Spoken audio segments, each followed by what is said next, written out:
Good morning student. आज हम अपनी हिंदी ऑनलाइन क्लास है कक्षा 8 का जो सेकंड चैप्टर पढ़ रहे थे शुभांगी, जिसके हम दीर्घ क्वेश्चन आंसर कर रहे थे। उसमें हमारा दीर्घ क्वेश्चन आंसर है वो 5th तक कंप्लीट हो चुके थे। आज हम स्टूडेंट हैं उसी के नेक्स्ट क्वेश्चंस करेंगे। हमारा 6 क्वेश्चन रहा हुआ है, उसमें 6 क्वेश्चन आपको दे रखा है स्टूडेंट। गांव के लोग शुभांगी की तारीफ क्यों करते थे?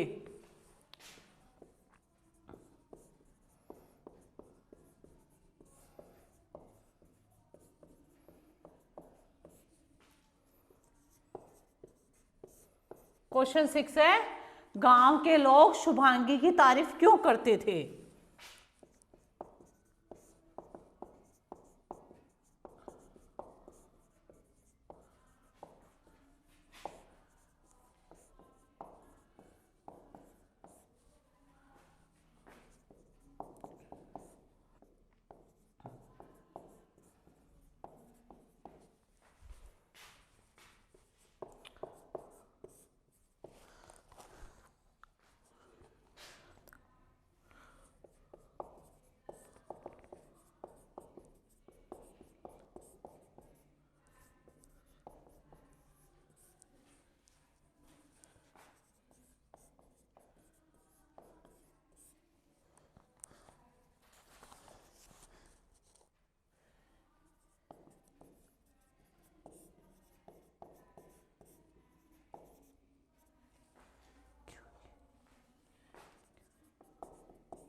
यस स्टूडेंट, ये हमारे 6 क्वेश्चन तक कंप्लीट हो चुके हैं। दीर्घ उत्तरीय क्वेश्चन आंसर थे। उसके बाद में हमारे एमसीक्यूज क्वेश्चन दे रखे हैं। सबसे पहला क्वेश्चन क्या दे रखा है एमसीक्यूज में? गांव के लोग तुलसी महतो पर क्या दबाव डाल रहे थे? क्या दबाव डाल रहे थे? शुभांगी की शादी करने का। लड़के से लड़की भली जो कुलवंती हो, यह किसने कहा था? तुलसी महतो थे। तुलसी महतो किस रोग से पीड़ित थे? ज्वर यानी बुखार के रोग से पीड़ित थे। उसके बाद में स्टूडेंट हमें इसमें क्या दिया हुआ है? एक पैराग्राफ दिया हुआ है। पैराग्राफ के अंदर हमें क्या दे रखा है? एक पैराग्राफ मैं पढ़ के आपको बता रही हूं। शुभांगी ने सिर झुकाकर कहा, तुम्हारी बात समझ रही हूं, लेकिन मेरा मन शादी करने को नहीं कहता। मुझे आराम की चिंता नहीं है, मैं सब कुछ झेलने को तैयार हूं। जो काम तुम कहो वह सिर आंखों के बल करूंगी, मगर शादी करने के लिए मुझे मत कहो। तो ये है, ये शुभांगी अपने माता पिता से और सबसे ये बात कह रही थी। अब इसी से है संबंधित हमारे क्वेश्चन आंसर दिए हुए हैं। क्वेश्चन आंसर में स्टूडेंट आपका फर्स्ट क्वेश्चन दे रखा है, इसमें शुभांगी कौन सी बात समझ रही थी?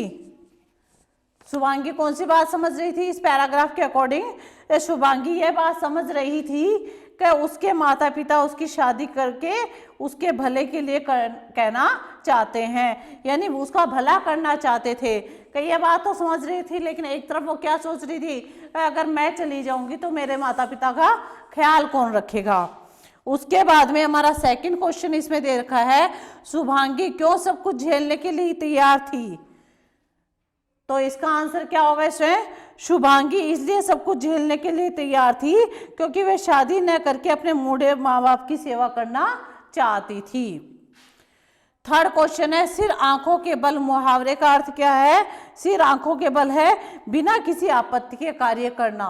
इस मुहावरे का अर्थ क्या है? बिना किसी आपत्ति के कार्य करना, ये इसका मतलब होता है सिर आंखों के बल होना।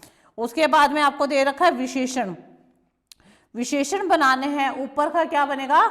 ऊपरी बनेगा, और डर का क्या बनेगा? डरावना बनेगा। उसके बाद में आपको इसमें पर्यायवाची शब्द दे रखे हैं, बात भाषा की। बात भाषा की में दे रखे हैं इसमें निम्नलिखित शब्दों के दो दो पर्यायवाची आपको शब्द लिखने हैं। पुत्र का आपको सुत और बेटा, नेत्र का नैन और लोचन, दिन का क्या होगा इसमें? दिन का होगा दिवस और वार, संसार का जगत और विश्व, बहू का दुल्हन और वधू, और घर का आल्य और सदन।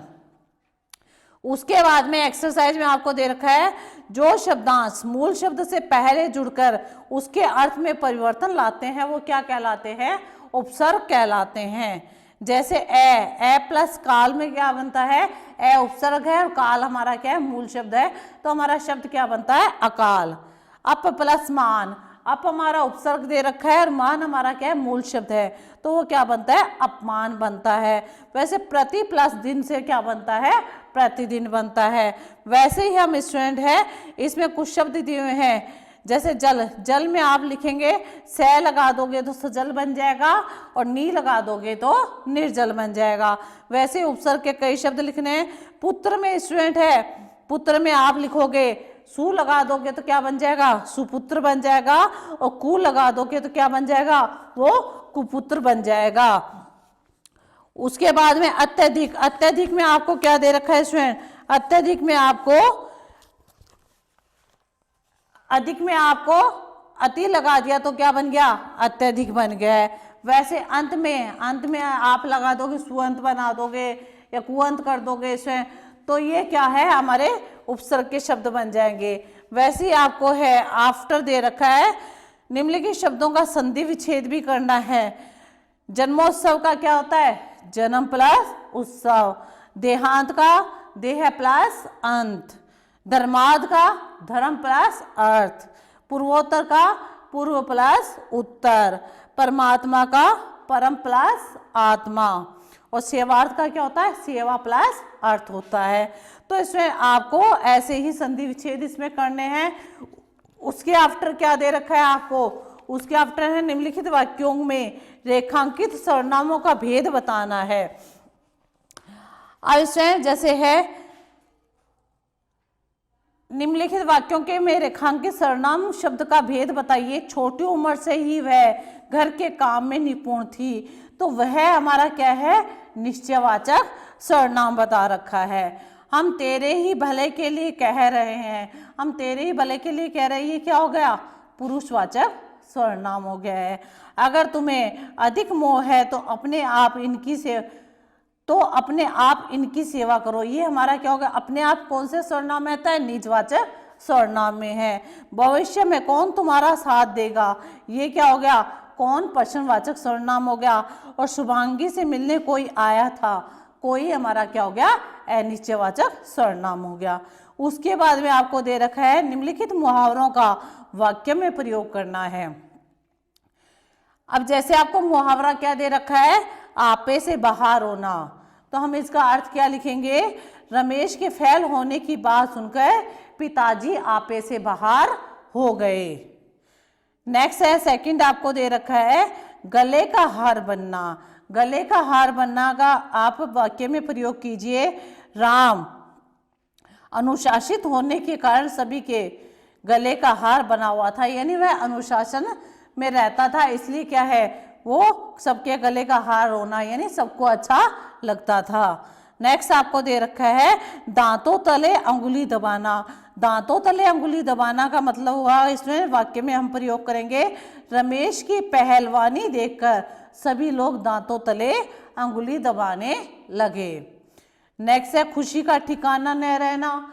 खुशी का ठिकाना न रहना, इसका वाक्य प्रयोग हम करेंगे महेश जब अपनी परीक्षा में प्रथम श्रेणी से पास हुआ तो उसकी माँ की खुशी का ठिकाना ही नहीं रहा है। तो ये स्टूडेंट हमारे वाक्य प्रयोग हो चुके हैं, और वाक्य प्रयोग होने के बाद में हमारी एक्सरसाइज भी आई थिंक कंप्लीट हो चुकी है। अब जैसे स्टूडेंट आपको उपसर्ग वाला है, उपसर्ग वाला मैं एक बार वापस से कर रही हूँ। जैसे आपको जल का दे रखा है, जल का आप सह लगाओगे तो क्या बन जाएगा, सजल बन जाएगा। वैसे ही है नी लगा दोगे तो निर्जल बन जाएगा। वैसे ही पुत्र का है, सुपुत्र है, निपुत्र और कुपुत्र बन जाता है। अधिक का आपने अति लगा दिया तो क्या बन गया, अत्यधिक बन गया है। वैसे अंत में आप अति लगा दो तो क्या बन जाता है, अत्यंत बन जाता है। तो ये हमारे उपसर्ग से उपसर्ग और मूल शब्द बनके हमारा एक नए शब्द का निर्माण करते हैं। तो नया शब्द उपसर्ग होता है हमारे आगे लगता है और प्रत्यय हमारा किसी भी मूल शब्द के पीछे लगता है। तो आई थिंक ये चैप्टर आपको कंप्लीट समझ में आ गया होगा। इसके क्वेश्चन आंसर भी कंप्लीट हो चुके हैं। इनको आपको लर्निंग करना है, लर्निंग करके आपको नोटबुक में नीट एंड क्लीन भी वर्क करना है। तो ये हमारा शुभांगी चैप्टर कंप्लीट हो चुका है। Thank you.